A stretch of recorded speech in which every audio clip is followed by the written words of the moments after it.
Hi everyone, my name is Jonna Devereaux and I'm here today to teach you how to make bone broth for your dogs.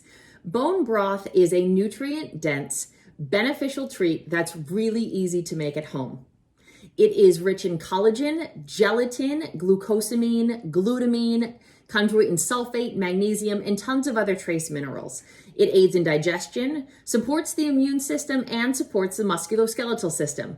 Now that's really important for those of us that have large breed dogs, dogs that are aging, dogs that do agility, or for those of us that just have dogs that like to lie around, it's a really great way to add nutrition to their dish. So we're going to need a few things to get started. A slow cooker, bones, turmeric, black pepper, white vinegar, and water, preferably filtered or spring water.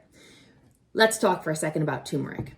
I've just told you the benefits of bone broth, but what we're going to do is make this even better for our dogs.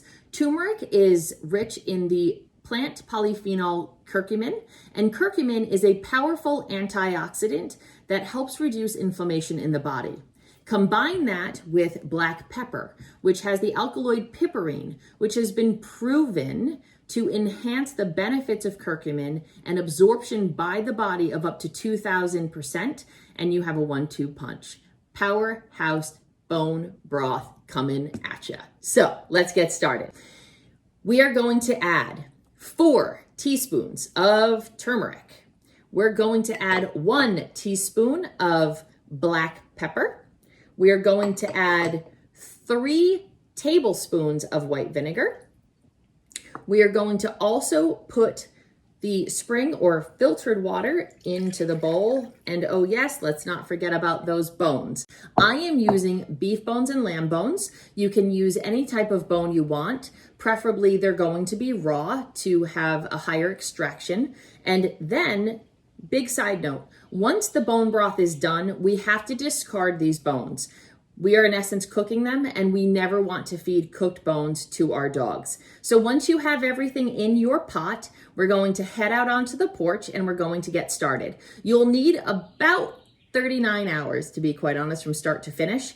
We're going to put this on high to bring the water to a boil, which takes about 2 to 3 hours. And then once it is at a boil, we're going to reduce the heat to a simmer and let it simmer for 36 hours. That's when the magic happens. So I bring it outside because there is an aroma that I don't really find all that pleasant.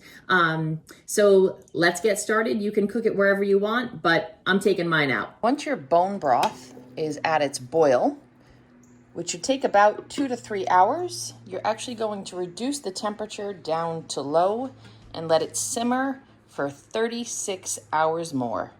It's been 36 hours and you can see how great this bone broth looks. It's now time to turn it off, take it out, and let it cool. So now that our bone broth is cooled, it's time to store it.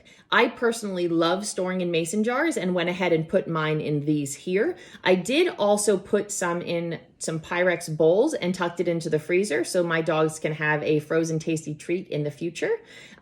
Once you refrigerate it, it is actually good for about 7 days. So I will add this to their daily meal as well to give them that gelatinous-y goodness. Just a side note, when you first get it out of the container and put it into storage, it may be a little liquidy. Once it cools, it will set up and have that jello-like consistency. That's all the ooey gooey goodness that's going right to the musculoskeletal system and is really benefiting our dog's health. So thank you so much for watching. I hope you learned. I hope you go out and make some bone broth and your dogs absolutely will benefit. So take care, and until next time.